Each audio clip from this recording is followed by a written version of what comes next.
Hey guys, in this video I will share my betting model projections for today's baseball games, and I also have three qualified bets. Yesterday I didn't have any qualified bet, small profit so far to the season, but there is still a lot of games, and as I said I have three qualified bets and I will share all my projections with you. And of course, if you want to learn how to use sports betting models, make your own analysis, and potentially become long-term winner in sports betting, visit underdogchance.com because I can show you how I did it for last 25 years, and I still try to do the same. And the first game, Oakland against Detroit, Luis Severino against Tarek Skubal. What I do, I simply project my own winning percentages, turn them into the odds, and then I compare with bookmakers' odds. If there is enough discrepancy, then this is potentially a good bet. So this is the basic concept of profitable sports betting. Nothing else. You need to know what you're paying and what is the price on the market. If there is discrepancy, then this is a value. Different bettors use different strategies. Some compare with bookmakers, or some use teams, some use arbitrage betting. And I believe finally at the end of the game, if you want to become a long-term winning bettor, then you will eventually need to find your own way how to make analysis, because bookmakers will limit you if you use other hacks. But I believe also many bettors already know this, and I actually do this for years. And in the first game, my betting model projected 69.43% of chance to Detroit. So this is my projected odds minus 227, or 1.44 in decimal odds. I use decimal odds. Bookmakers have 1.39, which is very similar. And I don't see any value in this game because my numbers and bookmakers' numbers are too close. The second game, Atlanta against Mets, Spencer Strider against Frankie Montas, two right-handed pitchers. Based on my projections, Mets should be small favorite in this one, close to 50-50, and bookmakers have them as a small underdog. Frankie Montas didn't play for some time, and in my betting model, I include current form of pitcher, this season statistics from a pitcher, all advanced statistics, of course. And if we don't have this, I also combine last 365 days. But if we don't have for last 30 or last 14 or current form or this season, then we take last 365 days statistics. I don't use so if a pitcher didn't play in less, at least in 365 days, it is automatically not qualified for my betting model, and I skip this game. Okay, Frankie Montas did pitch in 365 days, but it didn't pitch lately, so this can be a little bit tricky. But this is how I said, if this happen, if we don't find these stats, take these stats, and that's okay. And based on this information, there is small value with Mets in this game, but not good enough based on my criteria. I'm a little bit more selective right now, and based on my criteria, there is still enough value in full game, but I found a value in first five inning. In first five inning, bookmakers, or the market, if you like, give much better chance to Atlanta and Strider, and even my betting model gives better chance to Atlanta. However, Atlanta is maybe a little bit overrated in the first five inning. Of course, this can be a risky bet because you still have less than 50% of chance to win this game, but the odds are pretty okay, and I decided to go with plus 0.5, which is small run line, which means that if Mets and Atlanta are tied after first five innings, this is still qualified bet, and we get plus money for this at 1.5 unit. Mets are still good team, but the question, of course, is Frankie Montas. It is a little bit risky, but based on the information that we have, and if we stick to the projections, I believe there is some value with New York Mets in first five innings, and small value also with monolines, but this is not qualified for me. Okay, the next game, and this is also the next qualified bet, Tampa Bay Rays against Kansas City, Tej Bradley, Chris Bubitz, right against lefty. Based on my projections, Tampa Bay should be small favorite, and they are small underdog, and because of that, this is 1.5 unit play. Tampa Bay underdog plus 124. As I said, I use decimal odds, which I believe are much better for, especially if you create sports betting models, if you make predictions, if you use algorithm systems. It is much more intuitive. It is much simpler for an average person to use, because let's be real, most people love to bet, most people love baseball, basketball, NFL, but most of us are not, uh, let's say, developers. Most of us are not math experts, and that's why using Google Sheets, simple methods, simple concepts, and make it as simple as possible is the best way to increase your chances in sports betting.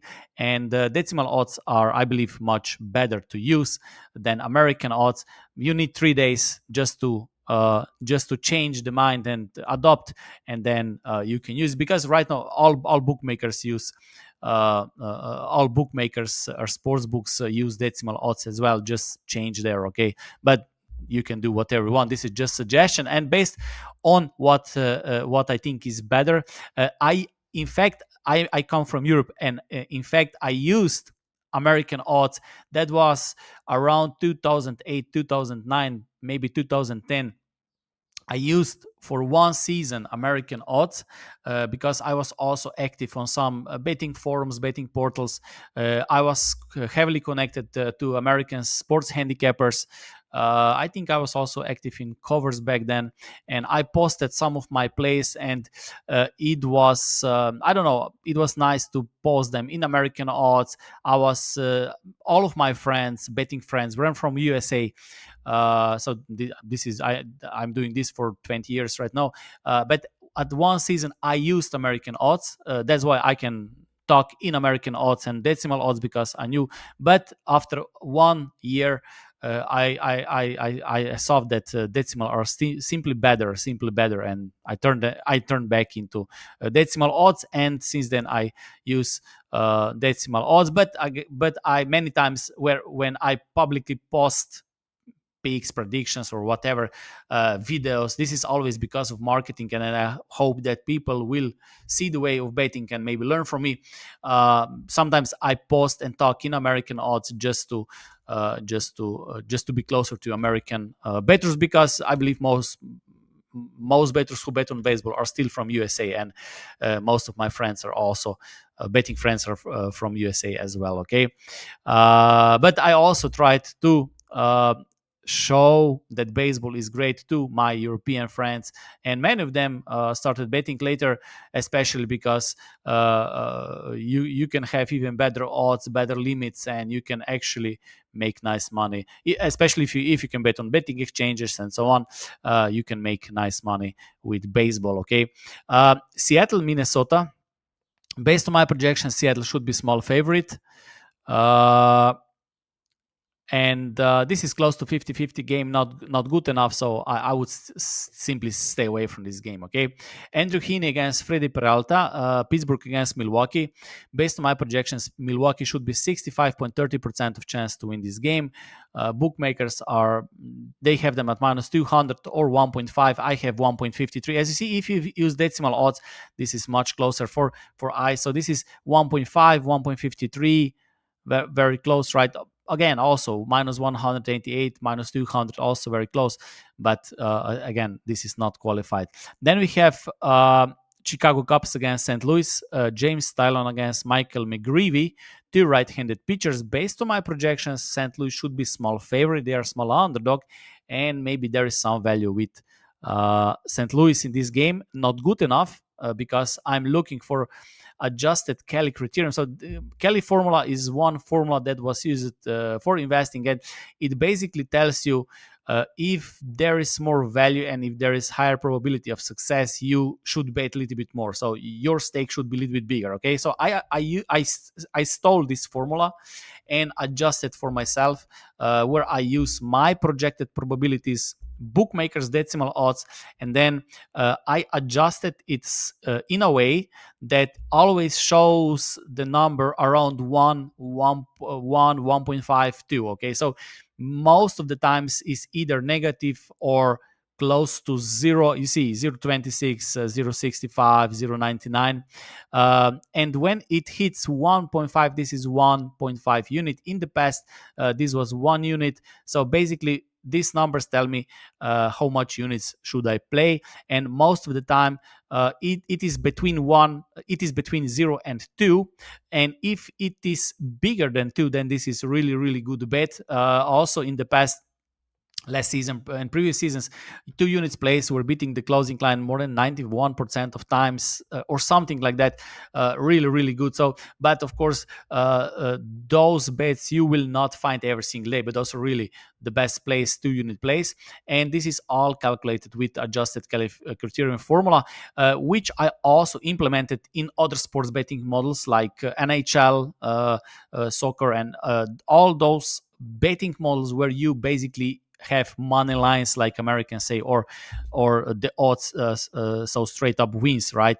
Spreads betting is a little bit different. You can, of course, you can always go with spreads, because spreads is just the information, right? And then the odds represent the probability of this, of that information, right? And you could also attack that probability with adjusted Kelly. But for basketball and spreads betting, I use the other variation where I simply compare spreads, okay, which is simply, and then I assume that the probabilities are even or close to even with the week included, right? So I hope I didn't confuse this. Okay, sometimes I think this way, but basically I use two different concepts for sports betting. So a lot of people think that you need to know everything.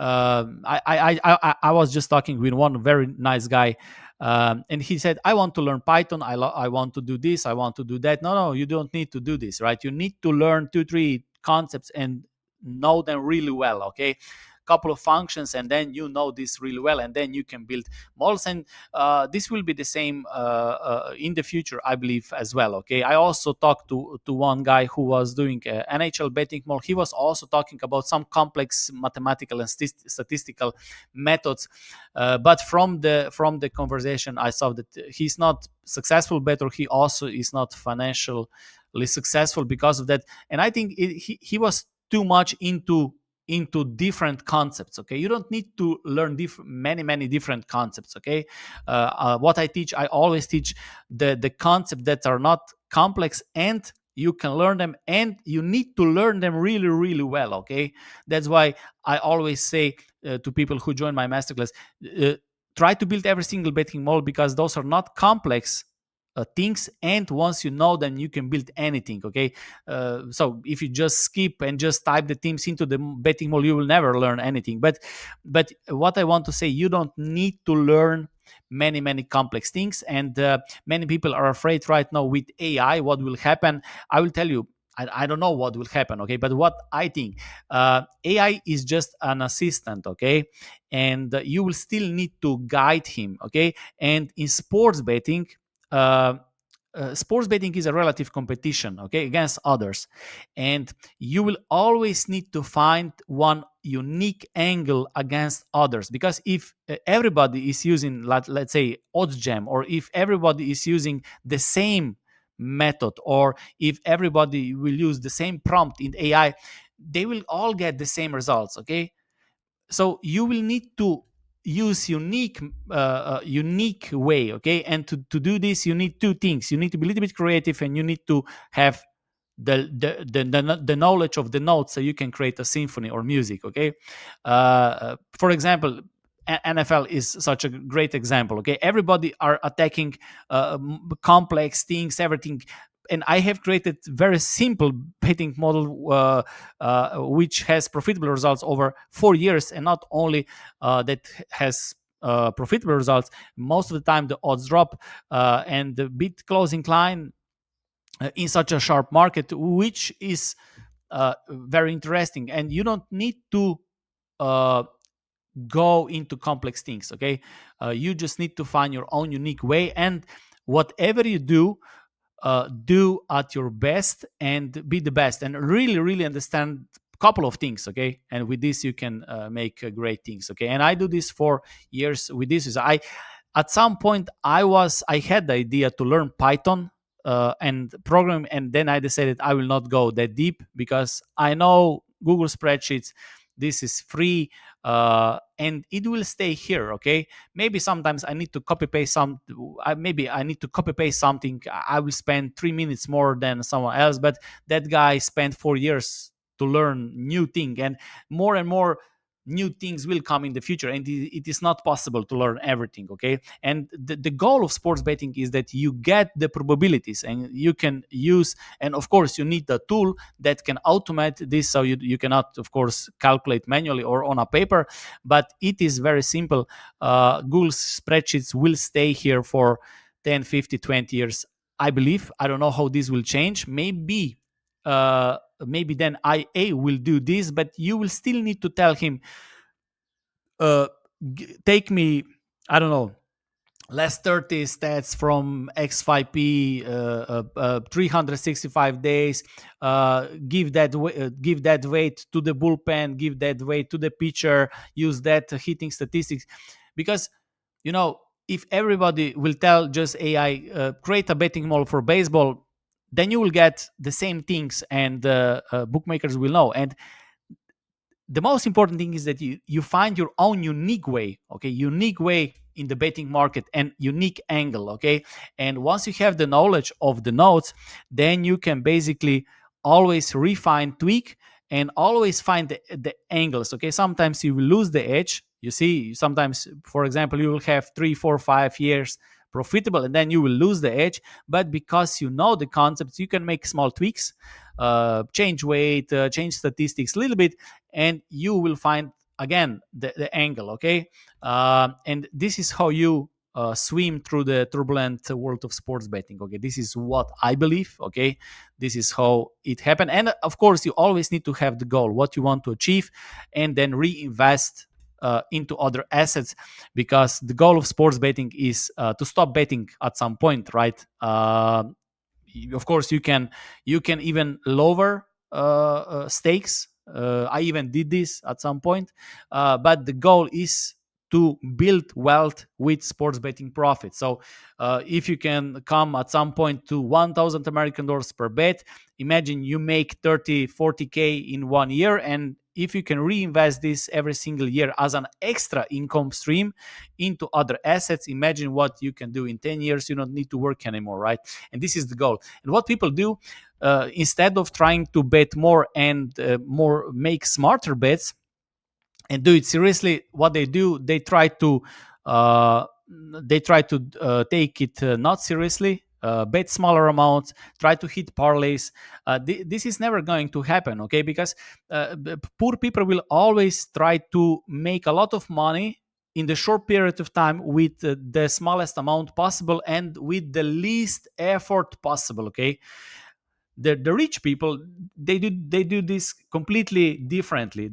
Also successful bettors, what they do, if you take the most successful people, the billionaires, they don't bet. Say they are looking for ROI that will just break even with inflation, for example. So you need to protect your assets that you have, okay. Then you go down, then we have stocks and so on, but those ROIs are, let's say, 10% per year, 5% per year, something like that, okay. They are not trying to hit one Hail Mary, right, like poor people. And what they do, they also pay premium for knowledge, for skills, for education, for always premium stakes, premium mindset, premium everything is premium, okay. And you cannot bet 1,000 American dollars. You cannot be 1,000 American dollar better with $1 mindset, okay. So I believe that it is better to save a little bit more and then take it seriously, and not trying to hit parlays and one big win, but go step by step, okay. Even if you make 5 units, 10 units, 15 units, 20 units in 1 year, this is 2 times better than stock market. If you can make 30, 40, 50 units, I was constantly making 100 units, okay. Right now, of course, I don't do analysis for whole day, for basketball, for soccer, for baseball, for everything else, because I don't need to do this anymore. But when I was hustling, and when I so if you're broke or if you're starting, you need to hustle, you need to do your best, right? So there is no time for rest.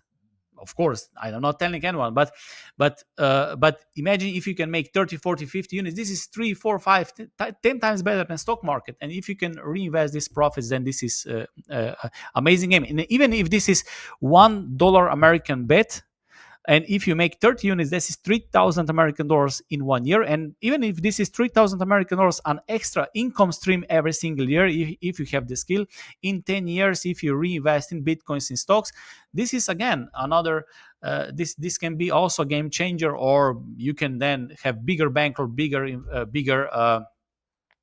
money to invest. Of course, this is the game, right?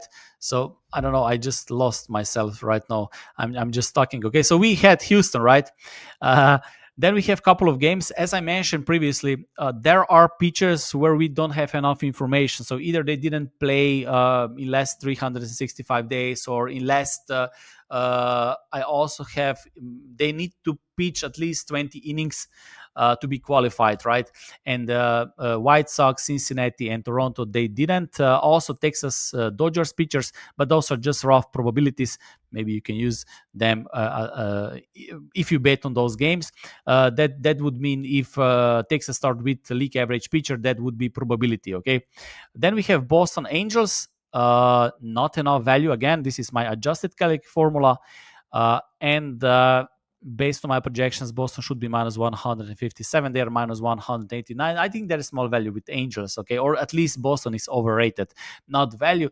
It is better to say when the bet is not qualified, it is probably better to say that the other team is overrated. And that's it, okay? Washington, San Diego, I didn't see the odds yet, at least from serious bookmakers and betting exchanges at this moment. So those are some soft bookmakers odds, and no, those are my project odds and some soft bookmakers odds. I think they had San Diego at around 1.65, but I believe that this will be very similar to my odds. And then we have Miami, San Francisco Giants. Based on my projections, Miami should be plus 130 or 2.30, and they are plus 155. So they are maybe a little bit underrated, and San Francisco with Justin Verlander, they are a little bit overrated. Justin Verlander is one example. He was one of the best pitchers in the past before the injury. I met his wife once in life when she was in my country, when she traveled. But he's 0-4 right now. And many bettors, I believe, and especially old bettors, they are emotionally attached to old pitchers, to teams. This is very, very, very dangerous if you want to make money and if you want to really take rational decisions. But I believe that market usually overvalue famous pitchers, famous teams. In a small scale, of course, right? And that's is shown here. I think he's 0-4, and I think I also had a couple of good bets against him this season, right? So what I want to say, there is no value in this game, but San Francisco Giants are overrated in this game. Okay, so what do we have if we make a quick summary? Mets 0 plus 0.5 in first 5 innings. This is the trickiest game probably, because as I said, Frankie Montas didn't pitch for some time, so he will come back. But again, we have good team, and the value is always what price they offer. Okay, if the price is going down, this is not qualified bet anymore, right? So it always depends what price they offer you. Then we have Tampa Bay Rays as an underdog for 1.5 unit play, and Houston. I think this is a Houston money line at 1.69. This is, I think, the play of the day, or in American odds, Houston minus 145. One more time about bankroll management, money management. Again, why decimal odds are much better, because you control what you lose. Money management is always there to control what you're losing, okay? Because if you have 100 units, and if you lose 100 units, you're out of the money, and then you're out of the business, right? So there is a limit at the bottom, okay? And you need to protect that. The sky, there is no limit unless bookmakers will limit you, but theoretically there is no limit. Okay, you can make 100 units, 200, 300 units, 500 units, right? And you can go up as you want, unless they will limit you, but this is another story. But the bottom is the limit, okay? And money management is there to protect that bottom line, not the upper line, okay? So that's why you want to control how much you bet, what is your stake. Okay, so if you use decimal odds, and this is 1.75 unit play, or 1.85 can be also, I always round down to 0.25. So this is 1.75.